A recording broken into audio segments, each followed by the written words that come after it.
Lá vai a primeira praga, começa a humilhação. Ao rio minerador, com toda aquela nação, o Egito era sagrado, trazia superstição. Deus fez o rio virar sangue, e o sangue era maldição.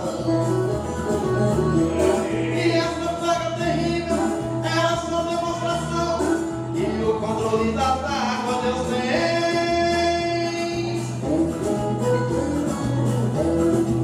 Na palma da mão.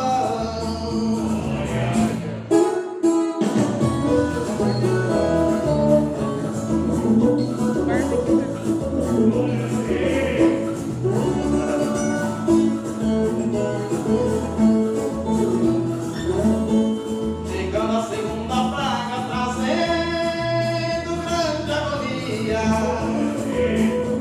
Havia uma cesta embaixo e com uma rã parecia. Diziam que essa bobagem o Egito protegia. Deus enviou com essa rã e até na imagem subia. Pra todo canto que olhava era só rã que seguia. Deu povo para os egípcios que a imagem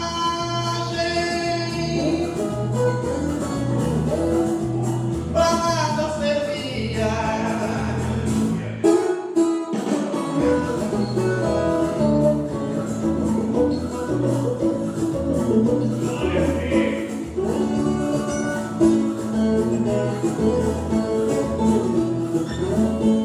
As pragas que vêm agora provocam dor de gastura.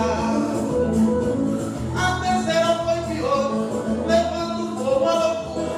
Bicho caía no olho, aumentando a amargura. A quarta era de moça, foi uma nojeira pura. Deus mostrou ao faraó que como ele é linha dura, Deus incerto e Deus mosca, Deus vê.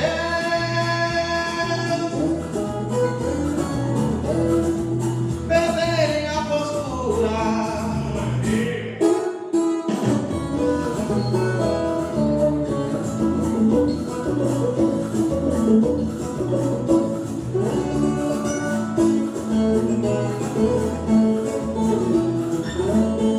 A quinta, sexta e sétima foram pragas muito fortes.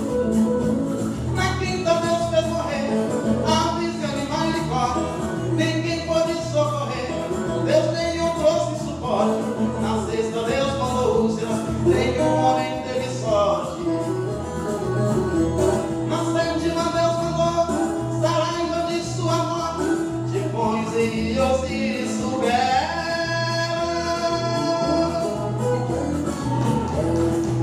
que só Deus é forte.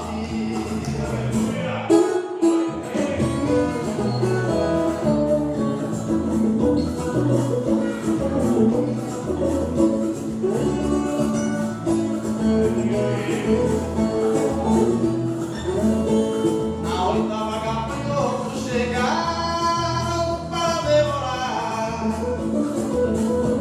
um Deus chamado Será, que protegia o lugar. A imagem não deu escala, Deus veio a ela humilhar. A nona praga foi trevas, o Deus sol envergonhar. Na décima os primogênitos, um anjo veio matar. Assim está comprovado que Deus igual ao nosso, igual ao nosso, igual ao nosso não há.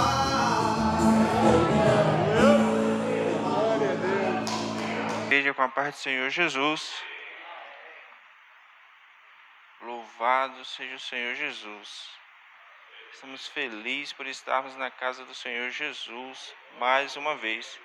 Já peço oração aos irmãos. Amanhã de manhã estarei viajando a serviço, mas vou amanhã e volto amanhã mesmo, em nome de Jesus. Vamos fazer um serviço ali em Primavera do Leste e daí já voltamos. Para a glória do Senhor Jesus. Irmãos, nós estamos aqui para glorificar e exaltar e bendizer o nome santo do Senhor Jesus. Não sei qual é a tua dificuldade na manhã de hoje, mas creia que o Senhor Jesus está presente aqui neste lugar. e que Ele pode te abençoar poderosamente hoje. Não porque somos merecedores, mas porque a misericórdia do Senhor Ele nos alcança. Porque a misericórdia do Senhor é a causa de nós não sermos consumidos. E por isso que nós estamos aqui. Você não levantou hoje simplesmente porque você queria vir. Você levantou porque o Espírito Santo do Senhor te deu força para você estar aqui. Você levantou porque o Senhor te escolheu, porque o Senhor te chamou. E por isso que você está aqui para louvar e bendizer o nome santo do Senhor Jesus. Louvado seja Deus. Abra sua Bíblia, por favor, em Colossenses, capítulo 3. Louvado seja o Senhor Jesus. Colossenses 3. Deixa eu achar ele aqui.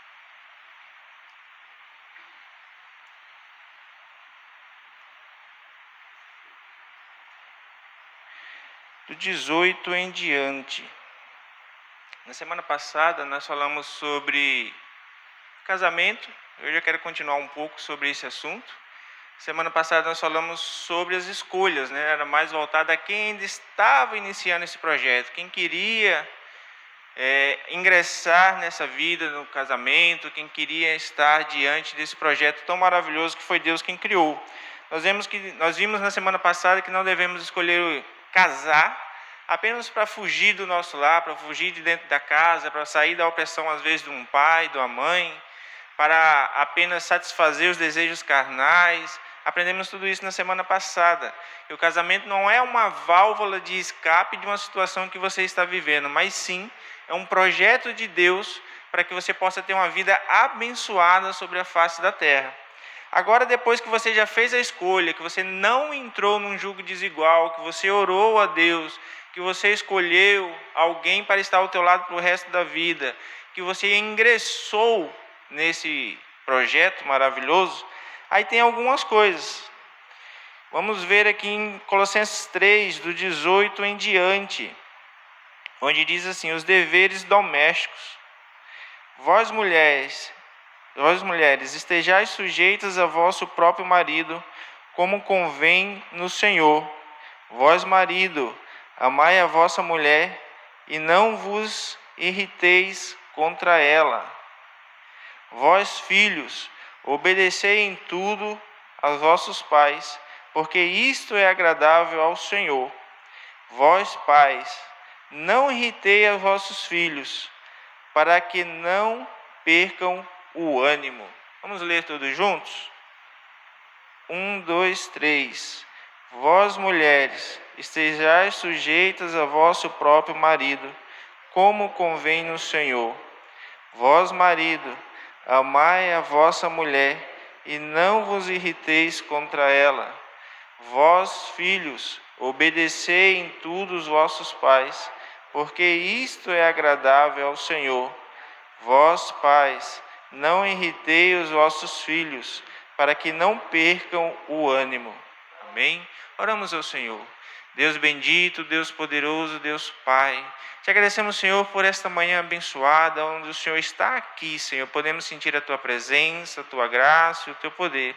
Pai, podemos sentir, Senhor, meu Deus, o Teu Santo Espírito. Podemos, Senhor, meu Deus, ter certeza que o Senhor se faz presente aqui. Como sentimos o vento desse ventilador soprar, sentimos a Tua presença nesse lugar, ó Pai. Fala conosco através da Tua palavra, poderosamente se nós pedimos e Te agradecemos em nome do Senhor Jesus. Amém. Irmãos, casamento é algo maravilhoso. E aqui a Bíblia começa falando sobre as esposas e depois vai para os maridos. E quando a Bíblia fala assim, vós esposas sejais sujeita ao vosso marido como no Senhor, como convém no Senhor, a palavra sujeição hoje, ela tem um âmbito, as pessoas olham para essa palavra já com uma certa resistência, porque quando se fala em sujeição, pensa-se logo em escravidão, e não é esse o propósito dessa palavra. Quando a Bíblia diz que a mulher deve estar sujeita ao seu esposo, a Bíblia diz que ela deve estar no propósito que Deus criou. E qual foi o propósito que Deus criou a primeira mulher? Quando Deus viu que Adão estava só, ele disse, não é bom que o homem esteja só, eu vou criar para ele o quê? uma adjuntora. Então, o propósito ideal de Deus é esse: uma pessoa ajudar a outra, completar a outra, alavancar a outra. Então, quando aqui em Colossenses, Paulo está escrevendo que a mulher deve estar sujeita ao seu marido como convém no Senhor, ele está nos fazendo lembrar sobre isso. Qual é o propósito da mulher? Qual é o objetivo para qual ela foi criada? Ela não foi criada para estar aos pés do homem como escrava, de maneira alguma. Ela também não foi criada para estar no senhorio do seu esposo, também não. Ela foi criada para ser uma adjuntora, para ser alguém que vai alavancar este homem, para ser alguém que vai ajudar este homem a vencer as dificuldades desta vida. Irmão, os homens de verdade, né, como diz os homens raiz, passam por grandes dificuldades nessa vida, porque está sobre ele a obrigação, ou o dever, ou o primórdio de tudo, que é sustentar a sua casa, proteger a sua casa, zelar da sua família. Mas nada disso no dia que nós estamos vivendo é fácil. Pare e pense. Um homem desempregado, sem condições de trazer o mantimento para dentro do seu lar. Comece a pensar numa possibilidade dessa. Agora, se ele não tiver uma esposa ao seu lado, uma disjuntora, uma mulher que sabe se colocar na sua posição, uma mulher que vai ajudar ele a vencer essa dificuldade, esse homem pode entrar por caminhos tortuosos. Mas se ele tiver uma companheira ao seu lado, ele vai vencer. Então, quando a Bíblia vem falando de sujeitar, ela também está falando sobre isso, em cumprir este propósito para qual foi criado. Irmãos, depois que o homem casa, meu nome é Jonathan e meu sobrenome é Alves. Mas depois que a gente casa, a gente ganha vários outros sobrenomes. Jonathan, café. Jonathan, arroz. Jonathan, o gás acabou. Né? A gente ganha esses outros sobrenomes. Então, mas para isso, irmãos, precisa até de sabedoria.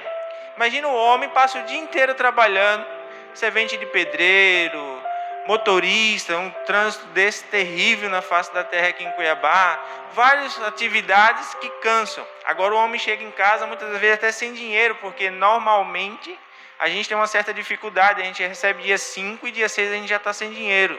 Muitas vezes acontece. E daí você chega em casa, mal colocou o pé dentro de casa, a mulher já vem, o gás acabou, não tem nada na despensa. Calma, você vai matar seu esposo, não faça assim. Seja calma, irmão, depois o senhor fala. Aí a gente está dentro de um contexto do seguinte momento. A mulher tem que ter paciência, a mulher tem que ter sabedoria. O seu esposo chegou cansado do serviço, cabeça às vezes quente. Quem trabalha com vendas, passa o dia inteiro ouvindo os clientes, tem que ter uma paciência gigante para poder tentar vender alguma coisa. Tem as metas da loja para a qual ele precisa vender. Então, chegou em casa, tem uma dificuldade dessa, está faltando alguma coisa, receba seu esposo, coloque ele para dentro de casa, deixa ele tomar um banho, deixa ele relaxar, você vai lá dar aquele beijo carinhoso, fala que ama ele, aí ele já vai olhar e vai dizer, o que tem, hein? O que você está querendo? Aí ele abriu a brecha, aí você vai e fala para ele, olha, o gás acabou. Aquele mantimento que a gente tinha provisionado para o mês inteiro, alguma coisa aconteceu que não deu, acabou tal coisa. Vamos poder comprar? Aí ele com calma vai poder te responder. Mas se você já vier com 4 pedras fervendo, pode ser que ele já esteja com cabeça quente e daí surge uma faísca no meio do relacionamento. E daí às vezes gera uma contenda. E essa contenda ela pode se alastrar e vai dormir os dois bicudos, um de costa para o outro. Algo que não deve acontecer. Às vezes por uma palavra, às vezes por um momento, às vezes por a falta de sabedoria. Então, nós precisamos disso. O homem, de uma certa forma, tem muitas dificuldades para entender a mulher. E daí a Bíblia ela é tremenda, porque diz assim, ó, vós marido, amai a vossa mulher e não vos irriteis contra ela. Então o homem ele tem que ter também uma sabedoria de saber ouvir sua esposa, de saber alavancar a sua esposa, de saber motivar a sua esposa. No dia que nós estamos vivendo, outrora, só o homem trabalhava e mais as mulheres ficavam em casa tomando conta do lar. Mas devido ao consumismo ter aumentado, devido às necessidades financeiras terem aumentado, hoje nós sabemos que é bem difícil só um manter a casa. Então os dois, na maioria das vezes, trabalham para que possam ter uma vida mais confortável, para que possam adquirir mais alguma coisa. Mas dentro disso, a mulher tem uma tarefa tripla, ou às vezes até 4 vezes mais que o homem, porque ela tem que trabalhar fora, ela tem que tomar conta da casa, ela tem que tomar conta dos filhos e ela ainda tem que servir o esposo. Então isso é muito difícil. Mas nós, como esposa, também podemos ajudar a nossa esposa. Não podemos ficar com ira. Você trabalha os dois fora de casa. Aí quando chega em casa, porque só a esposa tem que fazer todos os trabalhos domésticos. Enquanto ela faz o trabalho doméstico, você pode cuidar do filho.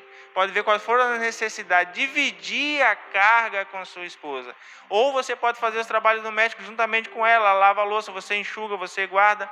E assim, se você usar essa inteligência, porque aí eu quero dizer uma coisa para os homens, é inteligência ajudar a sua esposa.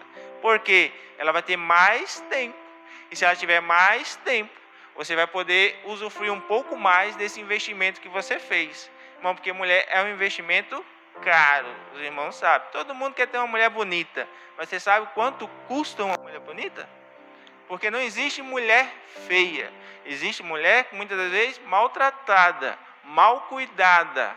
Se você cuidar bem da sua esposa, você vai ter alguém ao teu lado que vai te agradar. Mas você tem investido nesse projeto? Muitas das vezes, irmãos, aí vai doer um pouquinho nos casados, mas é bom que doa mesmo. É muito fácil olhar para a grama verdejante do vizinho. Oh, que mulherão! Olha o cabelo! Mas você não compra nem um shampoo para sua esposa, abençoado. Como que você quer que ela tenha um cabelo sedoso? Você dá o dinheiro para ela ir no salão de beleza? Você ajuda ela a comprar um vestido que ela tanto almeja? Como que você quer cobrar?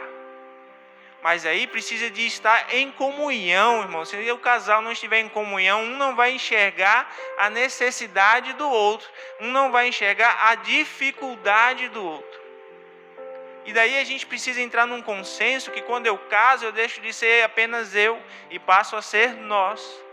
Agora aquele dinheiro que eu colocava no meu carro, que eu rebaixava o carro, que eu tunava o carro, agora muitas das vezes eu preciso esperar um pouco mais para poder fazer um investimento pessoal desse, quando eu tenho as necessidades da família. Eu preciso sentar e dividir o orçamento da casa com a pessoa que está ao meu lado. E aí a gente vê no meio dos casais, muitas das vezes, uma barreira quando chega nessa parte financeira. Fala assim, meu dinheiro. Ou não existe mais meu depois que você casa. Existe nosso. Senta junto com seu cônjuge, seja a esposa, seja o esposo. Se os dois trabalham, têm objetivos, pega essa renda, coloca na mesa e fala, vamos dividir. Semana passada, viajei ali e fui conversar com meu pai. E daí ele estava explicando e lembrando, sempre fez assim com a minha mãe, pegava as rendas, seja muito ou pouca, sentava e falava, o que nós vamos fazer com esse dinheiro?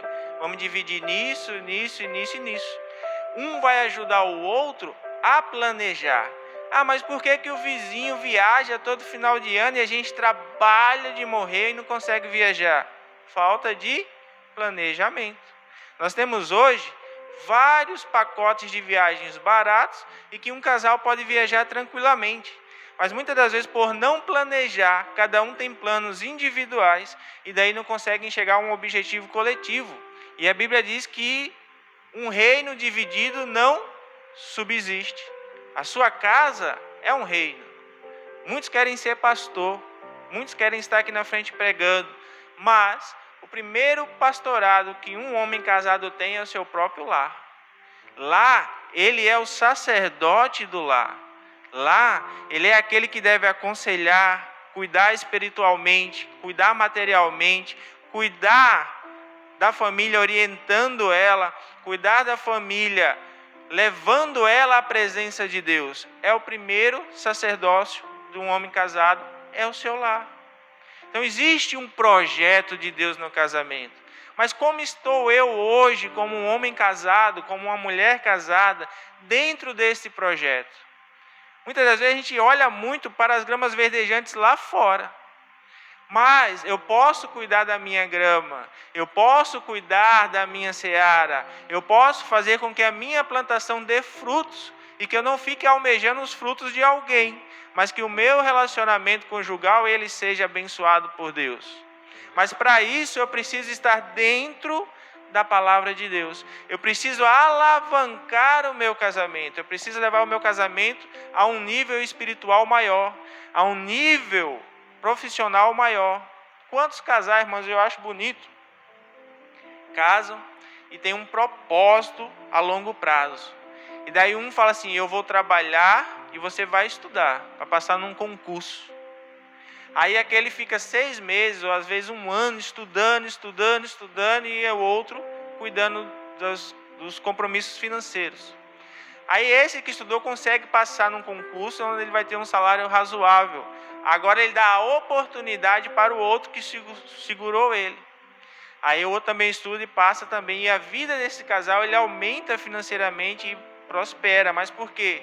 Porque sentaram, porque conversaram, porque orientaram um ao outro, porque souberam ouvir um ao outro. Ouvir, irmãos, é muito difícil. Embora nós deveríamos fazer muito mais. Porque Deus nos deu 2 ouvidos e 1 boca só. Mas às vezes a gente quer só falar, reclamar e não quer ouvir. Mas numa vida de casal, tem que ouvir. E daí o casamento ele é uma balança. Ora você está um pouquinho mais acima, é igual gangorra. Ora você está um pouquinho mais abaixo. Até chegar num ponto de equilíbrio. Aos casais, eu quero te dizer uma coisa. Está irado com sua esposa. Normal? Tem dia que acontece. Está irado com seu esposo. Se você pudesse dar uma tossidinha no pescoço dele. Normal. 2 cabeças diferentes pensando. Mas não deixe o sol se pôr sobre essa ira. A Bíblia diz que nós podemos até irar, mas a gente não pode deixar o sol se pôr sobre a nossa ira. Ou seja, resolve o mais rápido possível. Até porque, abençoado ou abençoado, o casamento é para durar. Não adianta você ficar irado com seu esposo ou com sua esposa. Pode acontecer, mas reconcilie o mais rápido possível. É bobeira. Logo depois você vai ter que dormir junto com ele ou com ela. Você vai ter que amanhecer junto com ele ou com ela. Então resolve logo. Está querendo falar alguma coisa e está irado? Bebe água, segura a água na boca, não fala. Não fala. Quando você está com raiva, você pode falar palavras que vão machucar, vão criar uma ferida muito grande nesse relacionamento e que depois de 10 anos a mulher ainda vai lembrar. O homem esquece no outro dia, mas a mulher lembra. Então fica quietinho, espera a ira passar, leva ela para dar um passeio, leva ela para um lugar mais arejado, aberto, onde vocês dois possam conversar mais calmo. Fala, olha, aconteceu tal coisa, assim, fiquei muito chateado. Abra, quando você tem um melhor amigo, que você passa por um problema, você não chega para ele e fala, rapaz, aconteceu comigo isso. E por que você não pode ser o melhor amigo da sua esposa? Ou você não pode ter ela como sua melhor amiga? Chega para ela e conta, olha, aconteceu assim e assim. E eu não gostei. Podemos mudar? Podemos melhorar? Podemos fazer diferente? Chama para conversar. Isso é um projeto de Deus. Quando a Bíblia diz aqui que os maridos não devam irritar contra as mulheres, está falando nisso. Nós precisamos estar atentos para que o inimigo não venha e coloque a sua cunha no meio. Depois os irmãos pesquisam e tem uns vídeos na internet de homens que racham rocha, e eu acho aquilo lá tremendo. Já pensei várias vezes em fazer uma pregação sobre aquilo. Rochas enormes, aí ele pega cunhas de ferro pequenininho, faz um buraquinho e coloca uma cunha. Depois coloca outra e outra, cunhas pequenas, e vão batendo com a marreta. De tantas brechinhas pequenas que eles vão colocando, eles conseguem rachar aquela rocha no meio. Talvez você não esteja percebendo que a rocha tão grande que é seu casamento, um projeto tão grande que é seu casamento, o inimigo está colocando pequenas cunhas. Dá uma pauladinha hoje, amanhã, depois ele dá outra paulada, vai colocando uma cunha pequena, depois uma cunha maior, e depois você não sabe por que você está com vontade de divorciar, porque você está com vontade de separar, por causa dessas pequenas coisas que foram acumulando e hoje você acha que não suporta mais. Mas eu quero te dizer, ainda dá tempo de salvar o seu casamento. Se porventura tem alguém aqui dentro pensando em divorciar, eu quero te dizer uma coisa: o divórcio é a pior tragédia que um homem ou uma mulher pode passar. O divórcio é o pior abismo que alguém pode entrar. Aí depois eu vou conversar com quem já passou por esse abismo, por quem já caiu nesse abismo, mas hoje é para quem estão casados. Dá tempo de você salvar o seu casamento. Dá tempo de você arrumar as coisas. Primeira coisa que eu preciso fazer para arrumar um casamento que não está muito legal: chamar Deus para o centro desse casamento. Chamar o Senhor para dentro desse casamento. Falar: Senhor, me orienta. Senhor, me mostra o que eu preciso fazer para que o meu casamento melhore, para que o meu relacionamento interpessoal com a minha esposa melhore, com o meu esposo melhore. Senhor, me dá graça para entender as necessidades de outro, para entender a necessidade daquele que está ao meu lado. Senhor, me ajuda a fazer ele feliz. Como o pastor sempre fala, a gente casa não para fazer nós mesmos felizes, fazermos outro feliz, para fazer o outro. A partir do momento que você entra no casamento com esse propósito, sua vida vai mudar. Muitas das vezes você não quer ir a um determinado lugar, mas sua esposa quer ir. Aí você fala assim: eu não vou. Ela vai sozinha.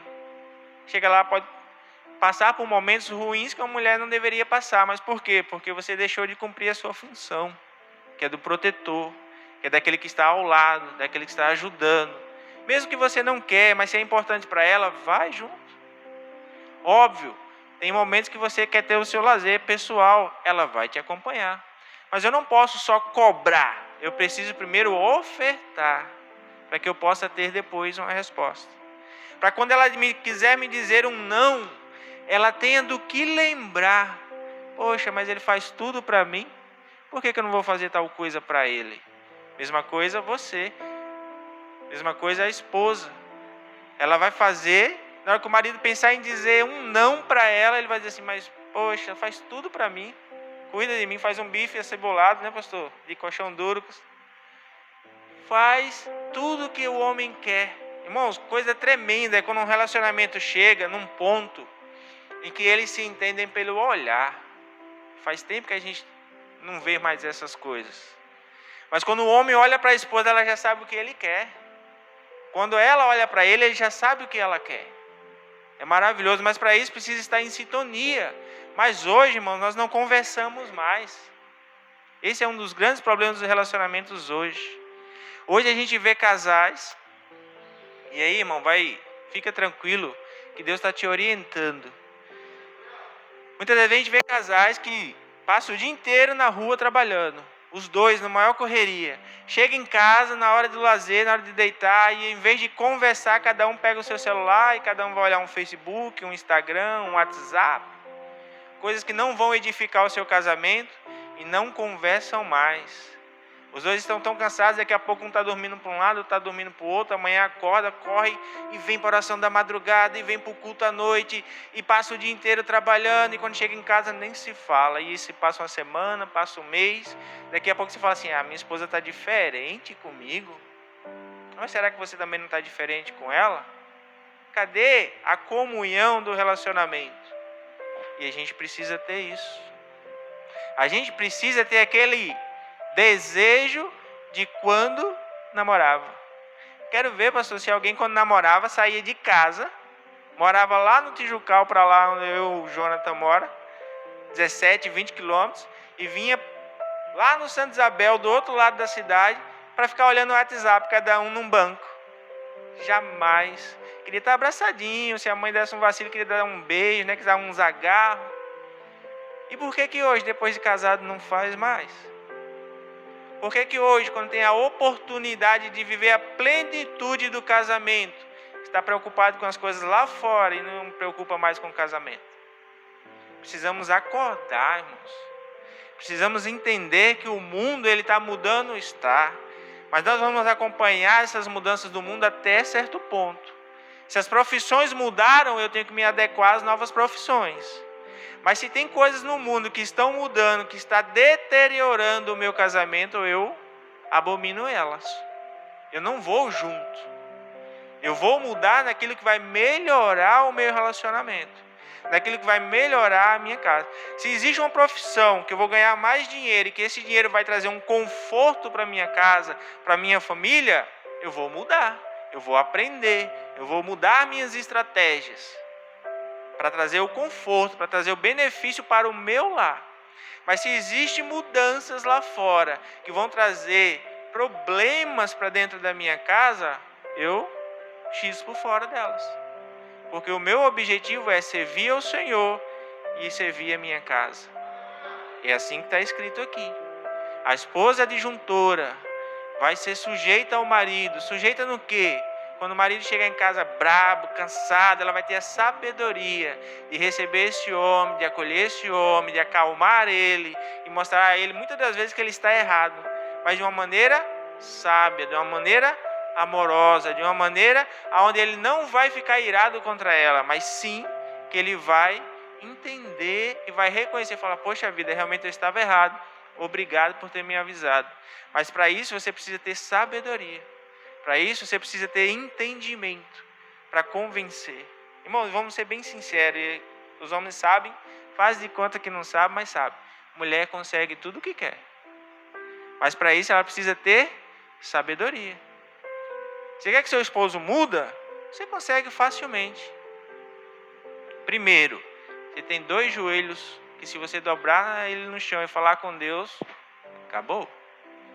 Deus é poderoso sobre a sua vida. Depois, você tem um poder de persuasão. Mulher conquista, homem também, mas mulher conquista muito mais.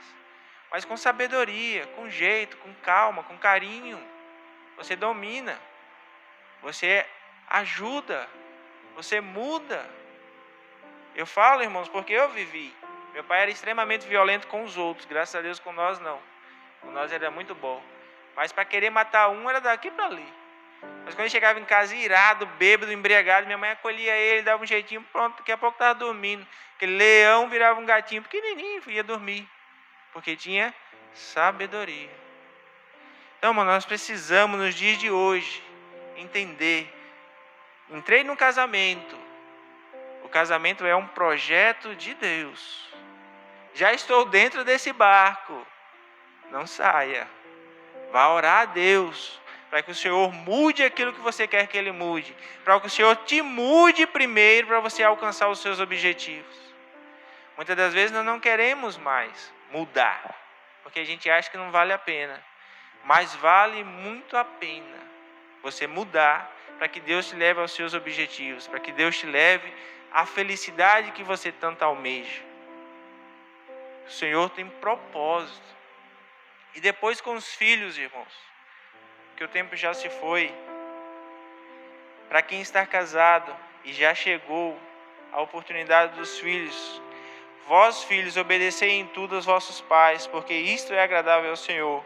E vós, pais, não irritei os vossos filhos, para que não percam o ânimo. Eita, irmão, coisa difícil é isso aqui, hein? Trabalhar com os filhos. Por quê? Porque muitas das vezes a gente projeta todas as nossas frustrações nos filhos. Eu queria ser piloto de avião, então meu filho vai ser piloto de avião. Eu queria ser médico, não consegui, meu filho vai ser médico. Você sabe se ele quer ser médico? Você deixou ele escolher? Você orientou ele a fazer a escolha que ele quer de maneira correta? É um dos pontos.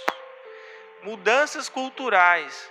Estamos vivendo em uma outra época, outra cultura, outra população. E como administrar isso para não perder o controle, mas também não arrochar demais que venha espanar? Sabedoria de Deus, palavra de Deus, orientação do Senhor para poder conduzir os filhos nos dias que estamos vivendo. A gente perde eles facinho, irmãos.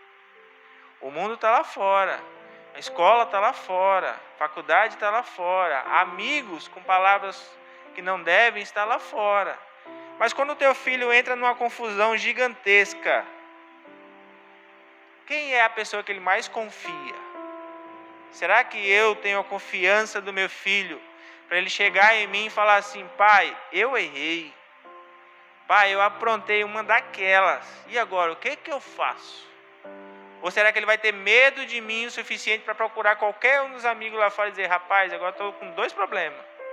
Eu aprontei lá fora, e se eu chegar em casa e contar para o meu pai, aí a casa caiu. Ficou mais difícil ainda. Isso é relacionamento com os filhos. Nós precisamos chegar a um ponto onde os nossos filhos tenham plena confiança em nós. Onde ele saiba que ele vai ter refúgio. Onde ele saiba que ele vai ter proteção. Que ele vai ter palavra amiga.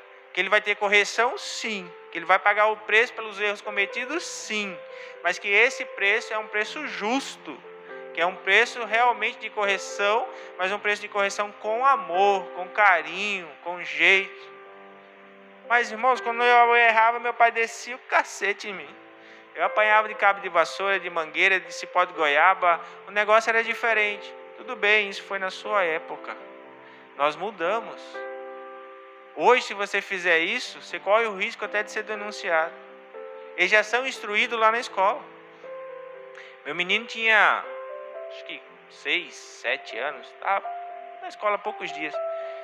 Estava lá, acho que na alfabetização, ou primeiro ano. Cheguei em casa, eu dei uma rateada com ele por alguma coisa. Falou assim: eu vou falar pro conselho tutelar.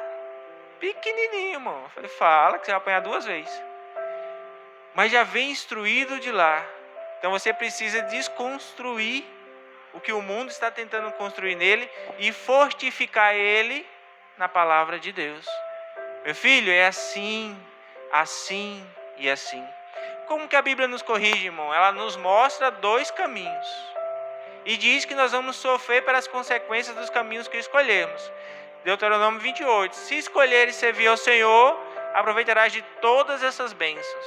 Se escolheres não servir ao Senhor, vai sofrer todas essas maldições.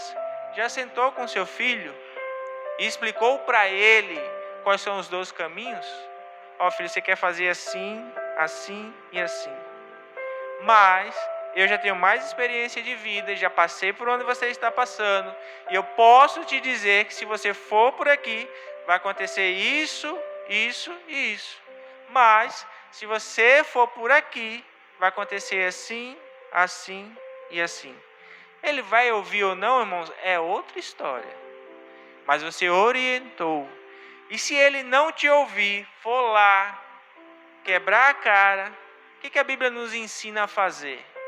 Quando ele voltar de cara quebrada, é ficar passando em rosto? Eu falei, viu? Eu falei. Foi lá porque quis, agora se vira. Não. Filho pródigo. Pai, me dá tudo que eu tenho de direito da herança. Tá bom, não é esse o meu objetivo para a sua vida, mas quer? Tá aqui. Foi, quebrou a cara lá no mundo, estava quase comendo as bolotas do porco, teve vontade de comer a comida dos porcos, aí caiu em si. Falou: não, o negócio está errado. Na casa do meu pai, até os empregados têm uma vida melhor do que a que eu tenho. Então eu vou voltar. Vou dizer para o meu pai que eu não sou mais digno de ser chamado de filho, mas quero pelo menos a vaga de um empregado dele. Será que esse filho reconheceu que o pai era bom ou não reconheceu? Ele estava lá fora e entendeu que até os empregados do pai estavam passando por uma situação melhor do que a que ele estava passando. De maneira que ele voltou disposto a nem sequer ter mais o cargo de filho, mas ter o cargo de um empregado. Mas quando ele voltou, qual foi a atitude do pai? Correu ao encontro, abraçou, beijou, renovou a aliança com aquele jovem. E eu tenho certeza que daquele momento para frente, aquele jovem foi outra pessoa.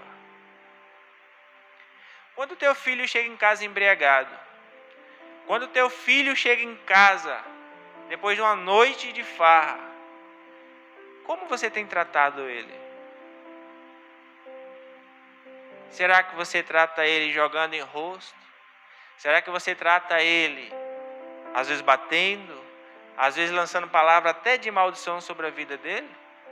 Ou será que você acolhe ele, conversa com ele, orienta ele, fala para ele que você ama ele, para que quando ele estiver lá no mundo, ele lembre que ele tem alguém que ama ele e que gostaria que ele não estivesse lá. E que por esse amor que você demonstra a ele, ele se sinta constrangido e fala: poxa, minha mãe, meu pai, só fazem o melhor para mim. Por que eu estou aqui dando tanta tristeza para eles? Acho melhor eu ir embora. Porque eu tenho uma casa, eu tenho um lar, eu tenho uma família que me ama, algo que eu posso voltar. Pense nisso, irmão. É assim que a Bíblia nos orienta. É assim que a Bíblia nos ensina a tratar os nossos com amor, com carinho. E voltando ao relacionamento conjugal, mesma coisa. Quantos hoje, casados, homens e mulheres, preferem fazer hora extra no serviço do que voltar para casa? Preferem arrumar outros serviços a mais, não é nem função dele, do que voltar para casa. Porque não tem paz. Porque quando chega em casa é só ladainha no ouvido. Porque quando chega em casa é só tribulação. Mas, se ele tiver paz, se ela tiver paz, se ela tiver amor para receber, quando ela estiver lá no serviço cansada, atribulada, ela vai sentir desejo de voltar para casa. Vontade de estar em casa com quem ela ama, com a família que ela ama, com a família que ele ama. Vai ter desejo de voltar para casa, para sentir paz, para recarregar a bateria. Porque quando ele chegar lá, que encontrar os problemas que passou do dia a dia, ele vai encontrar alguém que vai amar, que vai receber, que vai dar carinho, que vai renovar as forças. Vai orar junto, vai pelejar junto, vai ter propósito de vida junto. Essa é a mensagem de hoje. Propósito de Deus sobre o casamento. E propósito das famílias para com Deus. Andar junto. Amar uns aos outros. Pelejar por essa tão grande batalha. Um casamento é uma batalha. Mas aí eu te pergunto. O teu Deus já perdeu alguma batalha? Se ele não perdeu, entrega o teu casamento, entrega os teus caminhos na mão dele. Senhor, até aqui o negócio está meio desandado. Estou querendo picar a mula. Juntar um pouco de coisa que eu tenho e sumir. Mas eu sei que esse não é o propósito do Senhor. Então me orienta, Senhor, através do Teu Espírito Santo. O que eu preciso mudar para melhorar a minha vida. Eu estou numa situação difícil, Senhor. Parece que não vai dar certo. Mas eu sei que se o Senhor estiver no controle, dá certo. Eu sei que se o Senhor me orientar, se o Senhor me mostrar o que fazer, vai dar certo. Então me orienta, Senhor, me mostra, me muda, me transforma, para que aquele que está ao meu lado, para que aquela que está ao meu lado, veja em mim a transformação que o Senhor fez, e ela queira buscar a Deus como eu busco, ela queira buscar a Deus como eu busco, para que nosso casamento seja ainda melhor, e assim o inimigo vai ser destruído, e o Senhor vai ser glorificado. E assim eu agradeço essa rica oportunidade em nome do Senhor Jesus. Que maravilha de palavra, que maravilha de ensino. O sucesso na vida de alguém, seja em qualquer área da sua vida, depende muito da sua servidão. Irmãos, não tem como você ter qualquer relacionamento bom se não tiver amor. E a Bíblia diz que Deus é amor. Então não tem nenhum relacionamento bom sem Deus no meio. Irmãos, quando você é maltratado, quando você não é reconhecido, quando você não é valorizado ou valorizada, quando você não tem a atenção do outro, não tem a melhor estratégia para você reconquistar isso, um bom relacionamento, seja conjugal ou não com as pessoas, se não for uma verdadeira, profunda servidão. A outra pessoa que não te valoriza, não te reconhece, para ela te reconhecer, o melhor caminho, a melhor estratégia é você pagar o mal com o bem. Quando a Bíblia diz que amor resolve tudo, porque o amor, como dizem, Paulo escreveu aos Coríntios, né? Tudo sofre, tudo suporta, tudo crê. Então quem ama consegue isso, porque quem ama dá um jeito, irmãos. Tem mãe que nunca teve filho, nunca aprendeu, nem brincou de boneca. Mas quando pega um filho que ama, dá seus pulos, aprende a trocar fralda, aprende remédio, dá seus, porque ama. Quem ama dá um jeito, irmãos. Quem ama cuida. Mas, irmão Nivaldo, como é que eu faço então para ter esse amor e ser amado? servidão. Quando você serve o outro, por exemplo, você deixa o seu tempo a dedicar ao outro. Você deixa as suas coisas para fazer pelo outro. Você tem algo que você recebeu, você dá para o outro. Chegou, você tem a oportunidade de ser o primeiro, você dá a primeira para o outro. Você faz para o outro, você lembra do outro. Você começa a amar o outro. E esse amor, quando a pessoa pensa em te ofender, pensa em te machucar, pensa em tirar de você, fala assim, não, peraí, não é justo. A pessoa reconhece isso, é pagar o mal com o bem. Quanto mais você é maltratado, mais você trata bem. É assim que a Bíblia ensina. Meu irmão, Nivaldo, estou cansado de levar paulado. Estou cansado de receber palavras ruins. Pode ter certeza disso. Se você realmente pagar o mal com o bem, se você fizer o bem. Lembra que eu falei para os irmãos da Americana? Lembra? Eu falei para os irmãos que eu falei da Americana? 25 anos, os pais foram embora, lembra? Os pais foram embora e ela nunca tinha tido namorado nenhum. E ela resolveu ficar na cidade. E aí, morando sozinha. E aí Deus falou para ela assim, ó, seu pretendente já está chegando. E chegou uma pessoa, um novo convertido. Ele era ex-tudo. Ex-criminoso, ex-traficante, ex-usuário, ex-tudo. O testemunho dele falou isso. Mas aí Deus falou, é esse que é para você casar. Ela falou assim, esse? É esse. Confirmou, com sinais, com profecia, com tudo foi confirmado. Vamos orar. Oraram, casaram. Depois que eles casaram, aí ela falou assim para ele, ó, eu sei que você foi tudo isso, e que você corre o risco de cair, desviar, de fraquejar, mas se isso um dia acontecer, não vai para nenhum lugar não, vinha para cá, e nós vamos orar junto até Deus te libertar. Olha o que ela disse. Aí quando chegou no emprego que ele tinha, toda sexta-feira era churrasquinho e cervejinha, e o patrão obrigava todo mundo a participar do churrasco e consumir cerveja. O patrão obrigava isso. Mas aí arrumaram os garçons e tal, depois do expediente, e estava ali, o garçom era do bairro dele, sabia que ele bebia até ficar estirado no chão. O garçom foi servi-lo e falou assim, não quero não. Ah, você, rapaz, você não quer? Eu te conheço, a gente foi criado junto no bairro, você bebia até ficar caído no chão. Eu falei assim, não quero não. Ah, toma aí, rapaz. Não, como é que eu posso fazer um mal tão grande a quem me ama tanto? Como é que eu posso fazer um mal tão grande a quem me ama tanto? Não pensou nele, pensou na pessoa que demonstrou tanto amor. Sabe, irmãos, não tem jeito, o amor quebra barreiras. O problema é que as pessoas não sabem o que é amor, confundem amor com paixão. As pessoas não sabem o que é amor, acham que amor é por causa de beleza. As pessoas acham que amor é por causa de dinheiro. As pessoas levam o amor a um plano muito baixo, chamado coisas e material. E esquecem que o amor é algo espiritual, sabe? As pessoas ficam encantadas com palavras de outras pessoas, ficam encantadas com jeitos das pessoas, e às vezes acham que é amor, e é só um encantamento. Irmãos, olha bem, o amor é algo tão profundo que você dá a vida pela pessoa. O amor é algo tão profundo que você come o ovo e mora debaixo da ponte. O amor é algo que transcende o nosso entendimento. Quando ele falou assim que você traz Deus para o relacionamento, é porque o pecado vai atrapalhar. O pecado vai atrapalhar. Irmãos, isso é tão sério que as pessoas não investem em seus relacionamentos. Você precisa ser feliz fazendo o outro feliz. Você precisa ser feliz fazendo o outro feliz. Às vezes você quer que a pessoa te faça algo, mas você faz pouco por merecer. E quando vocês conhecem um Deus maravilhoso e você peca, não atrapalha somente a obra de Deus, atrapalha a sua vida espiritual e de relacionamento também. Irmãos, um obreiro que comete um pecado, ele não atrapalha só a vida espiritual dele, não. Ele atrapalha toda a obra do Senhor. Que já não pode mais trabalhar na obra porque está em pecado. Já não pode mais fazer as coisas para Deus. Já não pode mais ser exemplo. O que ele era espelho para outras pessoas já não é mais. As pessoas olham para ele e já mata a fé das pessoas. Então, o pecado atrapalha o amor.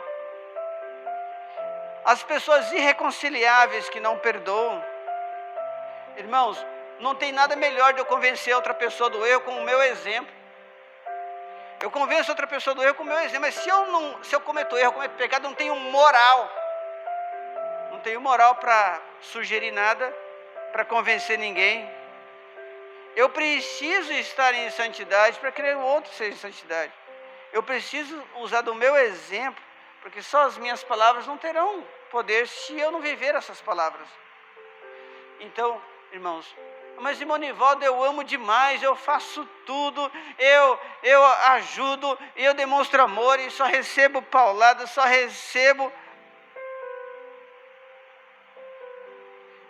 Quando você imaginar que você faz só para a pessoa e não tem retorno, você padece. Mas você não faz para o próximo achando que é para você ou para o próximo, você faz para Deus. A pessoa não recebeu, Deus recebeu. Todo mundo que faz algo só para si mesmo ou só para o outro e Deus não é glorificado, você sempre vai você dificilmente vai reconhecer e dificilmente vai ser grato. Porque quando você faz algo para as pessoas, você faz para Deus. Quando você investe na sua esposa, quando você investe no seu esposo, você tem que investir no reino dos céus. Deus está vendo, Deus reconhece, Deus valoriza, mesmo que o outro não entenda isso. E tem mais. As pessoas tiveram todo um passado que você já conheceu antes. Você assume aquilo, aceita aquilo. Você tem que aceitar as consequências. Então, se você quer que a pessoa mude, se você não mudar, você terá dificuldade para convencer a outra de mudar. Mas se você muda e tem esse exemplo, você convence a outra de mudar. A servidão é o segredo. E tem muitos homens que acham que não tem que só ser servido, não pode servir a mulher. Amém? Que maravilha de palavra, irmão Jonathan.